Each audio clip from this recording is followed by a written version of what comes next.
ফার্মগেট থেকে মৎস্য ভবনের দূরত্ব 3.5 কিলোমিটার। পায়ে হেঁটে পৌঁছাতে সময় লাগে বড়জোর 45 মিনিট, আর গাড়িতে 10 মিনিটের কম। তবে বর্তমানে সেই চিত্র একেবারেই উল্টো। গাড়িতে এই পথ পাড়ি দিতে সময় লাগে প্রায় 2 থেকে 2.5 ঘন্টা। Shahbag, press club, Paltan, Motijheel, Gulistan, new market, Bangla motor, Farmgate, Kakrail সহ নগরীর অধিকাংশ সড়কের প্রতিদিনের চিত্র এটি। সম্প্রতি রাজধানীর উন্নয়ন নিয়ে আন্তর্জাতিক সম্মেলনের আয়োজন করে বিশ্বব্যাংক। বিশ্বব্যাংকের এক প্রতিবেদনে উঠে আসে, রাজধানীতে যানজটের কবলে প্রতিদিন নষ্ট হয় 32 লাখ কর্মঘণ্টা। বছরে আর্থিক ক্ষতির পরিমাণ 30,000 কোটি টাকা। Dhaka is very much at a crossroad in shaping its future today. যানজট নিরসনে সরকারের নানামুখী পদক্ষেপ থাকলেও কার্যকরের অভাবে ভেঙে পড়েছে রাজধানীর যোগাযোগ ব্যবস্থা। বিশেষজ্ঞদের অভিমত, যানজটের অন্যতম কারণ ব্যক্তিগত গাড়ির ব্যবহার বেড়ে যাওয়া।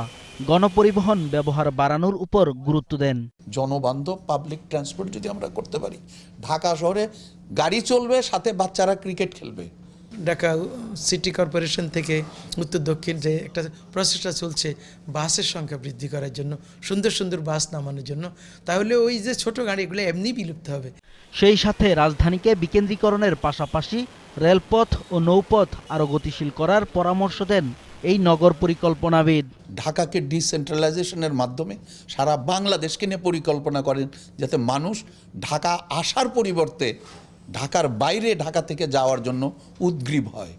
দেশের অর্থনীতি সচল রাখতে ঢাকার আশপাশে দ্রুতগতির পরিবহন ব্যবস্থা গড়ে তোলার আহ্বান জানান তিনি।